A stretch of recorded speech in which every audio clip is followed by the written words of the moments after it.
dikasih oleh Tuhan, kami dari Komisi Anak GKI Pasir Kaliki ingin menginformasikan kepada Bapak dan Ibu, jikalau yang memiliki putra, putri, ataupun cucu yang masih berusia balita sampai kelas 8 SMP atau 2 SMP, kami mau mengajak anak-anaknya semua untuk boleh bergabung bersama dengan kami mengikuti sekolah minggu secara virtual tiap hari Minggu pukul 8 pagi untuk anak-anak kelas balita sampai 3 SD melalui Zoom meeting.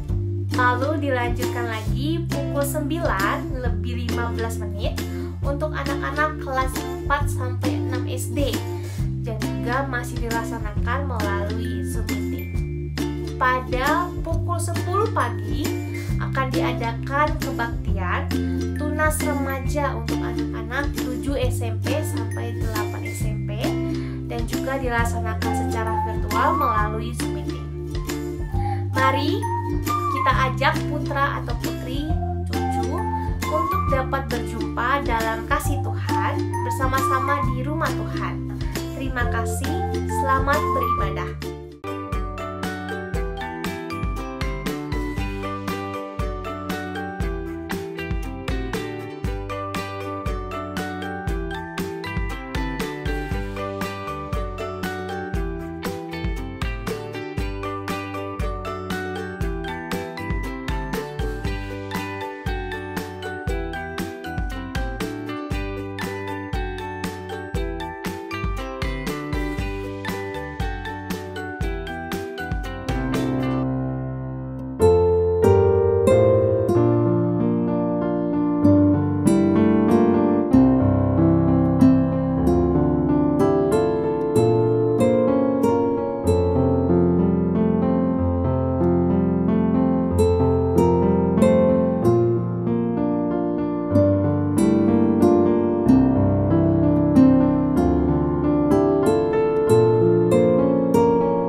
membantu saudara-saudara kita yang membutuhkan pertolongan menjadi sangatlah penting apalagi di masa pandemi ini. Seperti pada 2 Korintus 8 ayat 12-13. Sebab, jika kamu rela untuk memberi, maka pemberianmu akan diterima. Kalau pemberianmu itu berdasarkan apa yang ada padamu, bukan berdasarkan apa yang tidak ada padamu. Sebab, kamu dibebani bukanlah supaya orang-orang lain mendapat keringanan, tetapi supaya ada keseimbangan.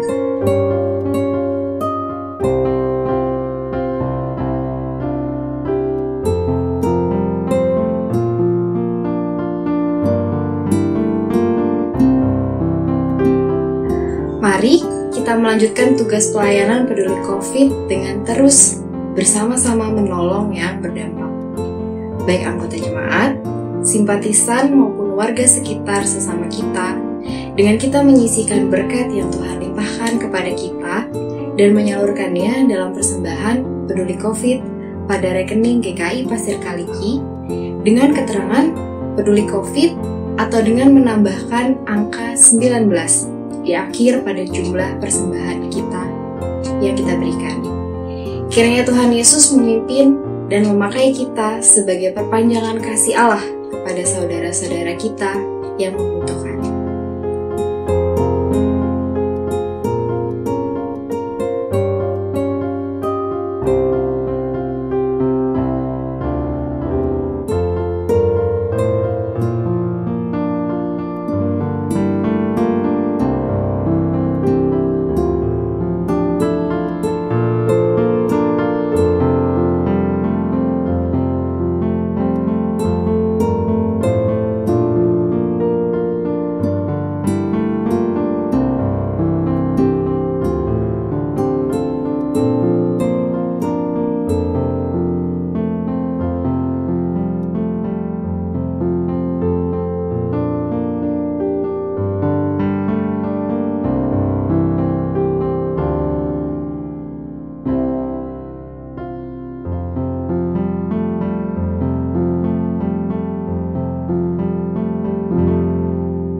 Allahku, ku percaya Engkaulah perlindunganku. Ya Allahku, ku percaya Engkaulah perlindunganku.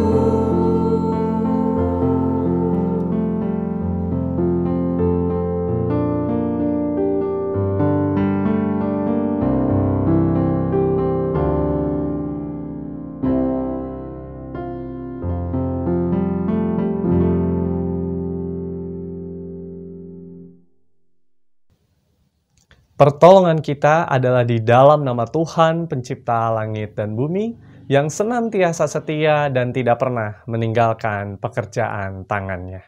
Amin.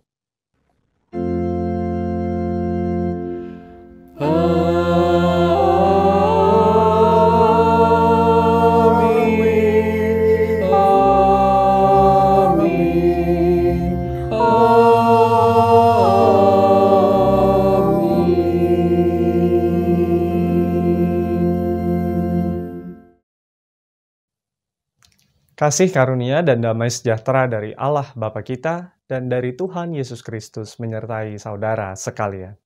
Dan beserta saudara juga. Kebaktian Minggu pada hari ini bertemakan Yesus, imam besar keluargaku. Seperti halnya imam besar dalam agama Yahudi yang masuk ke ruang maha suci dari kemah suci dan menjadi perantara antara umat dan Allah dalam mempersembahkan korban. Yesus juga menjadi imam besar yang memulihkan hubungan kita dengan Allah. Bahkan Dia menjadikan dirinya korban untuk menebus dosa kita. Pengorbanan Kristus yang penuh kerendahan hati itu seharusnya menjadi contoh dalam hubungan relasi kita dengan anggota keluarga maupun sesama. Dalam Markus 10 ayat 43 dituliskan, "Tidaklah demikian di antara kamu. Barang siapa ingin menjadi besar di antara kamu, hendaklah ia menjadi pelayanmu." Kiranya kita dimampukan untuk meneladani pengajaran hidup dari Kristus, imam besar dalam kehidupan keluarga, bukan kekuasaan yang menjadi tujuan, namun menjadi hamba dan rendah hati selalu.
selalu ku sembah.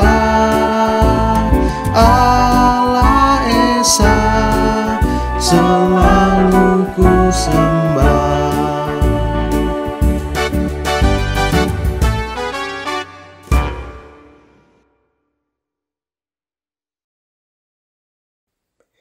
Mari kita berdoa. Kembali kami datang ke hadirat-Mu Tuhan, untuk mengakui segala kesalahan kami, untuk menyerahkan hati kami yang penuh dosa ini kepadamu. Seringkali dengan perbuatan-perbuatan dan kata-kata kami telah menyakiti hati orang-orang di sekitar kami, bahkan keluarga kami, dan kami pun telah menyakiti hati Engkau Tuhan. Tetapi Engkaulah yang selalu melayakkan kami untuk menghadap Engkau, maka kami berserah dan berdoa memohon ampun atas dosa-dosa yang telah kami perbuat. Amin.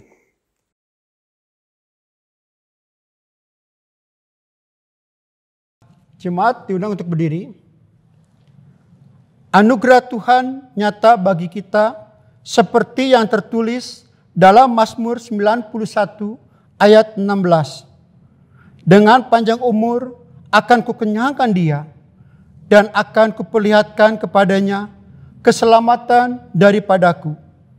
Di dalam Kristus engkau telah diampuni. Di dalam Kristus engkau pun telah diampuni. Damai Kristus bagimu. Damai Kristus bagimu juga.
Mari kita berdoa sebelum kita membaca dan merenungkan firman Tuhan.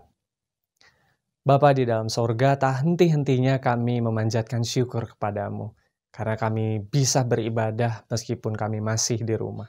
Dan kerinduan kami ya Tuhan, kami boleh disapa oleh kebenaran firman-Mu.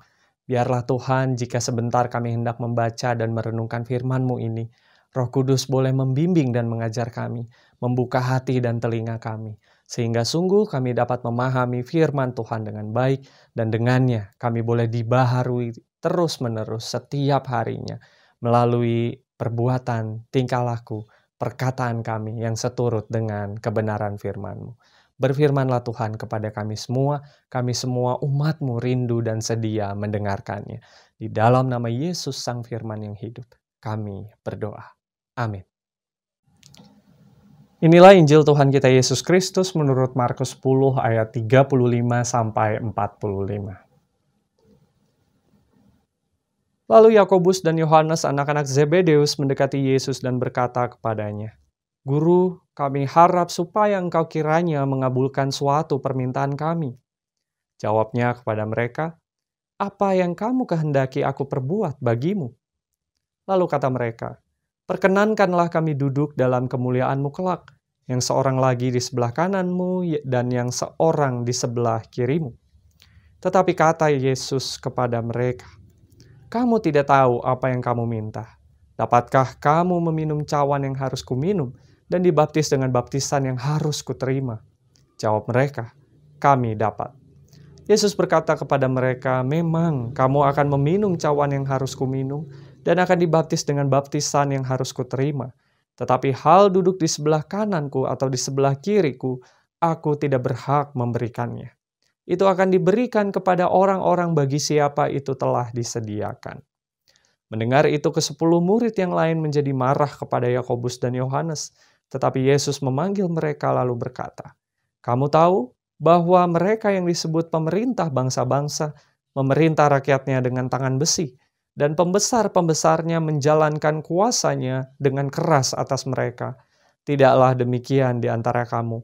Barang siapa ingin menjadi besar di antara kamu, hendaklah ia menjadi pelayanmu.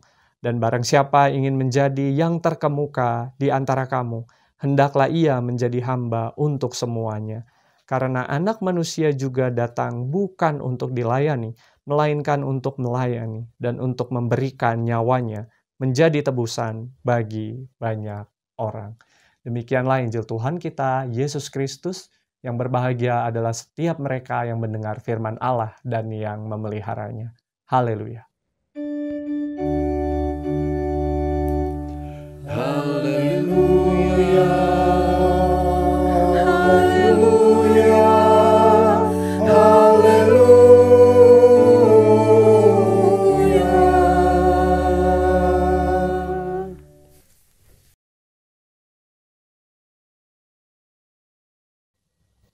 Selamat pagi Bapak Ibu, Saudara yang dikasihi oleh Tuhan Yesus Kristus. Apa kabar? Kiranya Tuhan selalu menyertai kita semua. Bagai kacang lupa kulitnya adalah suatu peribahasa yang berarti seseorang yang melupakan asal-usulnya. Misalnya ada seorang yang berasal dari desa, kemudian mengadu nasib di kota, lalu berhasil. Ia menjadi orang yang sukses dan kaya raya, tetapi sayangnya ia melupakan kampung halamannya. Dari peribahasa ini menandaskan atau menegaskan bahwa identitas menjadi sesuatu yang penting. Asal-usul menjadi sesuatu yang berguna. Mengapa? Tentunya ada nilai-nilai yang penting juga yang terkandung di masa lalu. Nilai-nilai yang inspiratif. Nilai-nilai yang bisa saja memberikan hikmat untuk mengatasi persoalan-persoalan masa kini. Nah, Bapak Ibu Saudara, dalam kacamata seperti ini, sudut pandang seperti ini, kita akan bersama mendalami satu tema, yaitu Kristus Imam Besar Keluargaku. Tema yang bukan hanya mengajak kita mensyukuri rahmat ilahi dari Tuhan Yesus Kristus di tengah-tengah keluarga kita, bahwa Tuhan Yesus sudah menebus kita dari dosa-dosa kita dan kita mensyukurinya, betul. Tetapi tema ini juga mengajak kita untuk memahami konsep imamat yang sangat kental berasal dari tradisi Yahudi. Kita mau sama-sama menyelami apa dan siapa itu imam, apa fungsinya, Mengapa imam dikaitkan dengan Kristus? Lalu apa dampaknya bagi kehidupan beriman kita saat ini? Harapannya setelah kita bersama-sama merenungkan firman Tuhan ini, kita bisa meyakini dan kita bisa melihat betapa agungnya Tuhan Yesus Kristus sebagai Sang Imam Besar Agung. Betapa bersyukurnya kita mengenal dan hidup di dalam Kristus. Sekaligus kita juga paham bahwa sesungguhnya tradisi kekristenan sangat dekat karena lahir dari tradisi Yahudi. Dengan begitu harapannya kita juga dapat sedikit mengenal asal-usul kekristenan sehingga kita tidak disebut sebagai kacang lupa kulitnya. Bapak Ibu Saudara, seorang imam adalah pemimpin agama Yahudi. Dan seorang imam besar adalah pemimpin dari para imam itu. Oleh karena itu, jabatan imam besar bukanlah jabatan yang sembarangan. Seorang imam saja itu memiliki fungsi yang khas, fungsi yang khusus sebagai pengantara Allah dan manusia. Ia adalah manusia, betul, tetapi juga sekaligus ia berbeda dengan manusia yang lain. Apa maksudnya? Ada sejumlah persyaratan yang harus dipenuhi, persyaratan yang khusus agar seseorang bisa menjadi imam. Jika Bapak Ibu tertarik untuk membaca persyaratannya apa saja, Bapak Ibu bisa membaca di kitab Imamat pasal 21 dan 22. Dan persyaratan inilah yang membuat imam menjadi berbeda dengan yang lain. Menjadi kudus, menjadi terpisah dari yang lain, menjadi khusus. Gitu. Nah, selain itu, seorang imam pastilah mendapat suatu kehormatan. Tugas seorang imam di dalam peribadahan dan juga pengajaran membuat mereka mendapat tempat kehormatan. Seorang imam ditahbiskan. Ia diurapi dengan minyak sebagai simbol posisi yang tinggi. Dan karena itu pasti orang Yahudi tahu betul jabatan imam ini. Populer sekali. Bahkan imam secara khusus menggunakan baju efod yang melengkapi identitasnya sebagai orang yang khusus. Nah, dari antara para imam ini dipilihlah satu orang pemimpin yang disebut dengan imam besar. Imam besar ini bukan sekadar jabatan manajerial atau menjadi pemimpin administrasi bagi para imam, mengatur jadwal mereka, bukan hanya seperti itu ya Bapak Ibu. Tetapi dari dirinya lah, dari sosok imam besar inilah umat diwakili. Imam besar adalah representasi dari seluruh imam dan juga sekaligus seluruh umat Yahudi. Dan secara ritual hanya imam besar ini saja yang boleh masuk ke dalam tempat maha kudus di bait Allah, mewakili umat pada hari raya pengampunan dosa. Dan menariknya Bapak Ibu Saudara, disinilah penulis surat Ibrani menggambarkan Kristus sebagai imam besar yang agung. Saya akan membacakan Ibrani 5 ayat 1 dan juga Ibrani 5 ayat 5 dan 6 Bapak Ibu. Sebab setiap imam besar yang dipilih dari antara manusia ditetapkan bagi manusia dalam hubungan mereka dengan Allah, supaya ia mempersembahkan persembahan dan korban karena dosa. Jadi kita bisa melihat fungsi dan peran imam untuk menghubungkan ya manusia dengan Allah, mempersembahkan korban.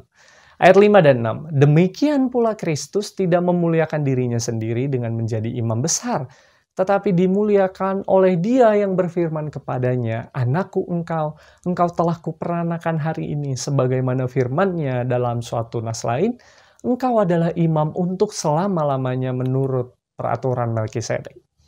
Penulis Ibrani berkata demikian pula Kristus. Itu artinya Kristus dan imam besar memiliki kesamaan, yaitu dimuliakan oleh Allah.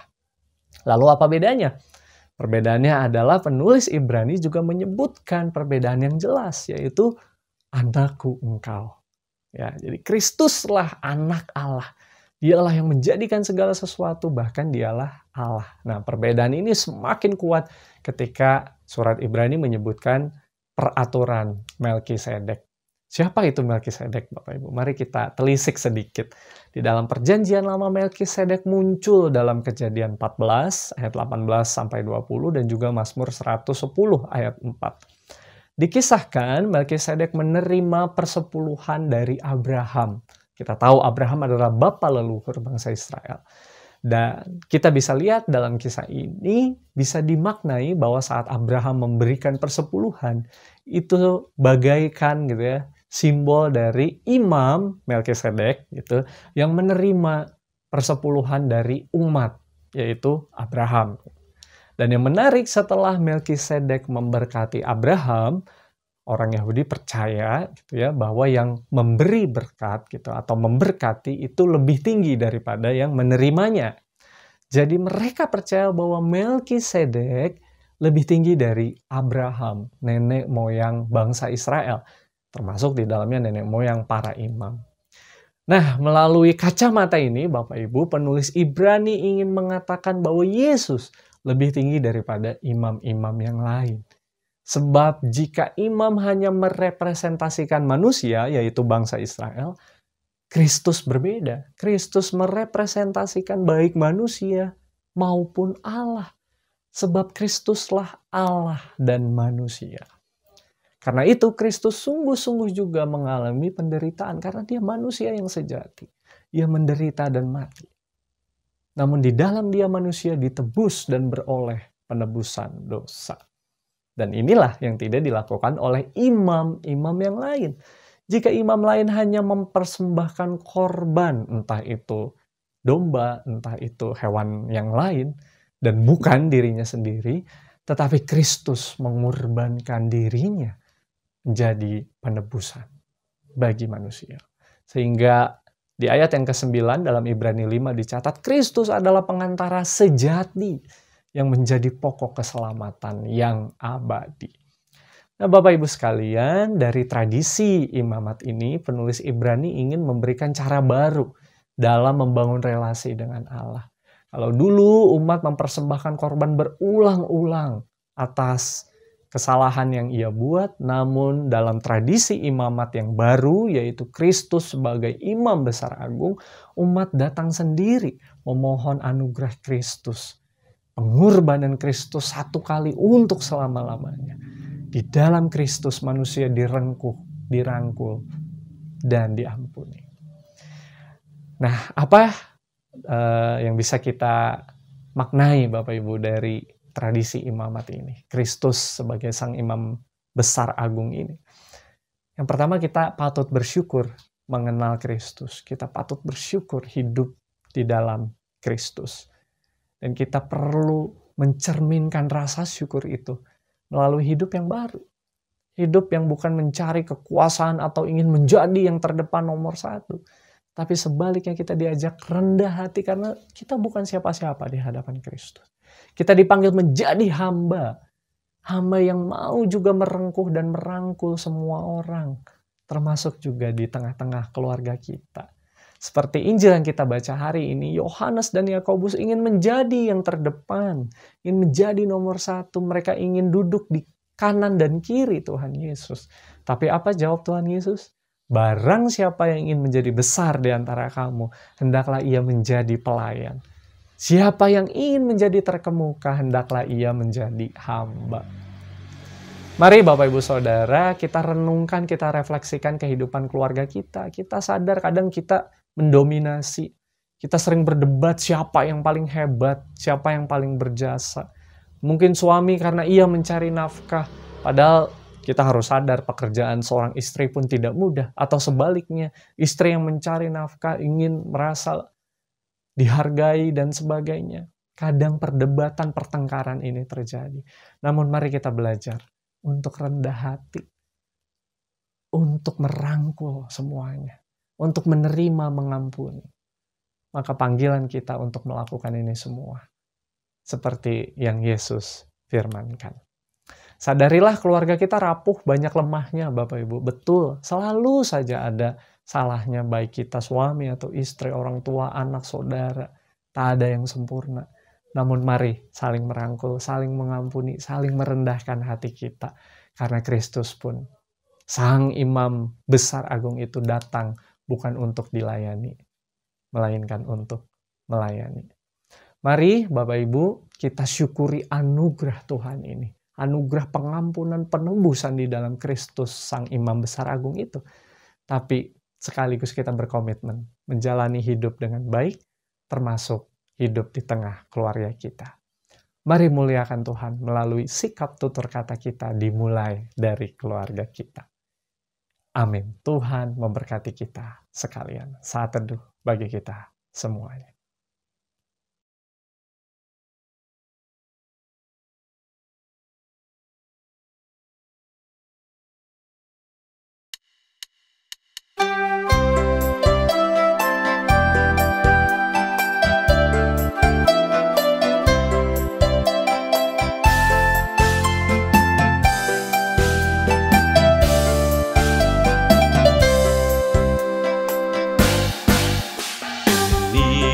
Rumah kami, rumah yang damai dan senang. Siapa yang menjamin, tak lain Tuhan sajalah. Alangkah baik dan indah jikalau Tuhan beserta. Sejahtera semua, sekeluarga bahagia.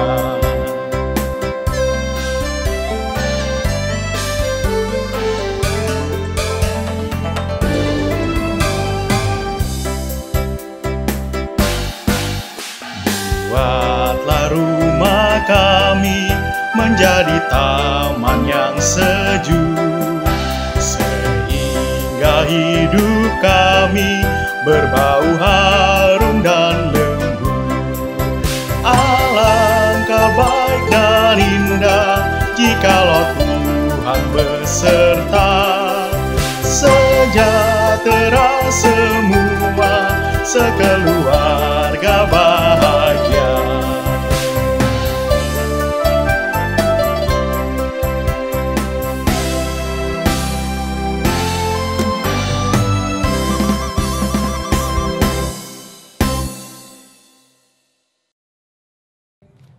Jemaat undang berdiri. Marilah kita bersama umat Tuhan di masa lalu, masa kini, dan masa depan mengingat pengakuan pada baptisan kita menurut pengakuan iman berdasarkan pengakuan iman rasuli. Aku percaya kepada Allah, Bapa yang Maha Kuasa, Kalib langit dan bumi, dan kepada Yesus Kristus, Anaknya yang tunggal Tuhan kita, yang dikandung dari Roh Kudus, lahir dari anak darah Maria, yang bersengsara di bawah pemerintahan Pontius Pilatus, disalibkan, mati, dan dikuburkan, turun ke dalam kerajaan maut. Pada hari ketiga, bangkit pula dari antara orang mati, naik ke surga, duduk di sebelah kanan Allah, Bapa yang Maha Kuasa, dan dari sana Ia akan datang untuk menghakimi orang yang hidup dan mati. Aku percaya kepada Roh Kudus, gereja yang kudus dan am, persekutuan orang kudus, pengampunan dosa, kebangkitan orang mati, dan hidup yang kekal. Amin.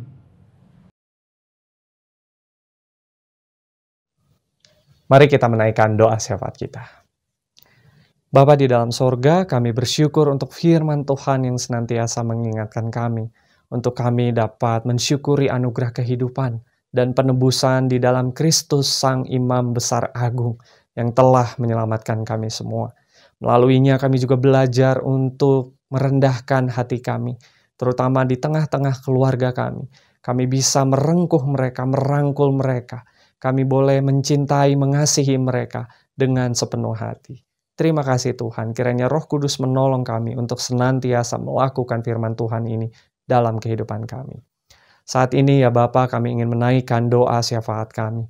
Kami berdoa bagi umat Tuhan yang bergumul dalam masalah kesehatan, mereka yang sakit maupun mereka yang memasuki tahap pemulihan kesehatan. Biarlah kasih Kristus senantiasa menopang mereka. Pemulihan demi pemulihan terjadi di dalam kehidupan mereka.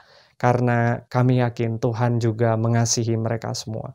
Biarlah melalui segala perawatan yang mereka jalani, obat yang dikonsumsi, perawatan medis yang mungkin dilakukan, juga perhatian dari segenap anggota keluarga boleh menjadi perpanjangan tangan Tuhan bagi mereka.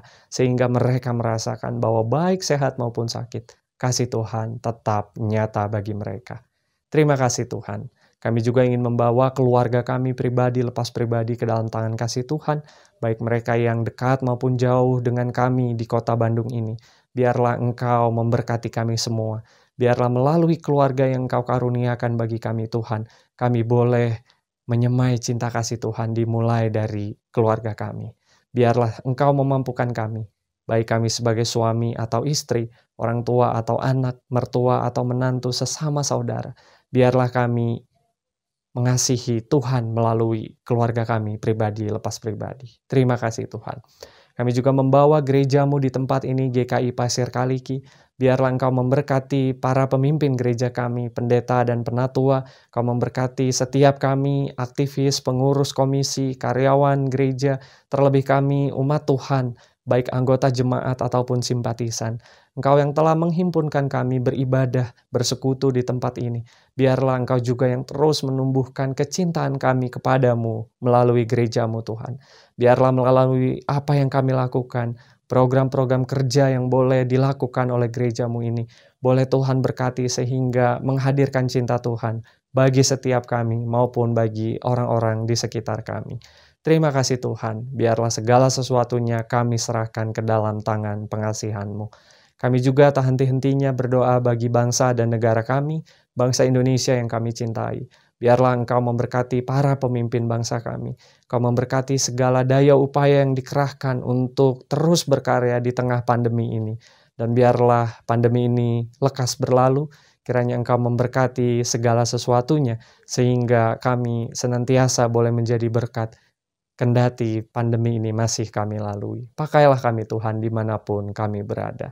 Terima kasih Tuhan, banyak sekali yang ingin kami mohonkan kepadamu, tapi biarlah Engkau yang senantiasa mencukupkan kebutuhan kami pada waktumu dan dengan caramu yang tentunya indah Tuhan. Doa yang jauh daripada sempurna ini kami panjatkan, kami naikkan hanya melalui putramu yang tunggal Tuhan kami Yesus Kristus yang telah mengajar kami doa Bapa kami. Bapa kami yang ada di surga, dikuduskanlah namamu, datanglah kerajaan-Mu, jadilah kehendak-Mu di bumi seperti di surga. Berikanlah kami pada hari ini makanan kami yang secukupnya, dan ampunilah kami akan kesalahan kami, seperti kami juga mengampuni orang yang bersalah kepada kami. Dan janganlah membawa kami ke dalam pencobaan, tetapi lepaskanlah kami dari yang jahat, karena Engkaulah yang punya kerajaan dan kuasa dan kemuliaan sampai selama-lamanya. Amin. Umat yang dikasihi Tuhan, saat ini kita akan menyerahkan persembahan syukur yang sudah kita siapkan. Ayat persembahan yang mendasari persembahan kita diambil dari Mazmur 136 ayat 1, 25 dan 26. Bersyukurlah kepada Tuhan sebab Ia baik, bahwasanya untuk selama-lamanya kasih setianya. Dia yang memberikan roti kepada segala makhluk, bahwasanya untuk selama-lamanya kasih setianya. Bersyukurlah kepada Allah semesta alam, bahwasanya untuk selama-lamanya kasih setianya. Persembahan dapat kita kumpulkan dengan memasukkan dalam amplop khusus yang dapat kita kumpulkan saat kita dapat beribadah kembali di gedung gereja. Bagi jemaat yang menginginkan persembahannya diserahkan ke gereja, dapat menghubungi tata usaha atau penatua agar amplop persembahan yang sudah disiapkan dapat diambil. Atau dapat pula memberikan persembahan dengan cara mengirimkannya melalui nomor rekening GKI Pasir Kaliki atau dengan scan QR Code yang telah tersedia.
Mari kita berdoa.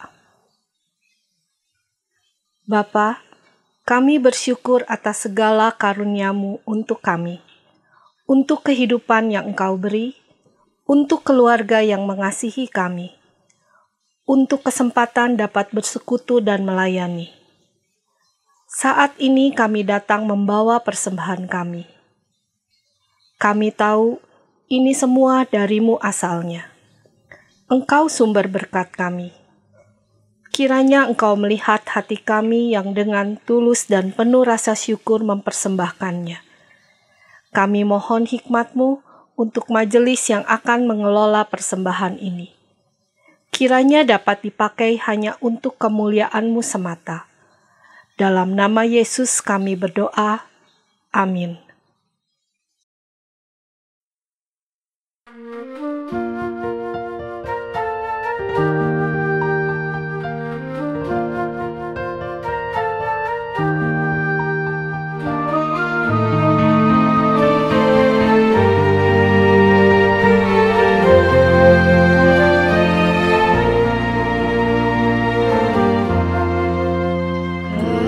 Keluarga hidup indah bila Tuhan di dalamnya, dengan kasih yang sempurna Tuhan pimpin langkahnya. Terima kasih padamu Tuhan, Kau bimbing kami selamanya. Segala hormat, puji dan syukur kami panjatkan kepadamu.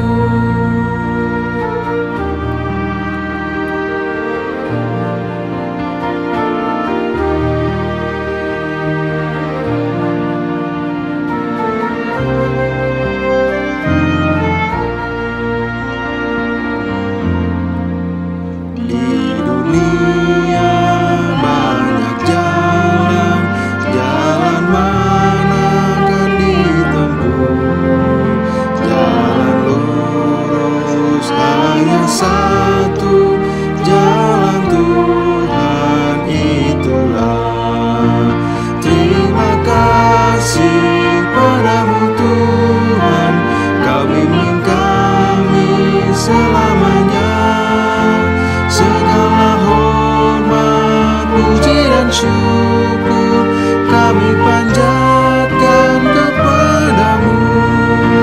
Terima kasih padamu Tuhan, Kau bimbing kami selamanya. Segala hormat, puji dan syukur kami panjatkan kepadamu.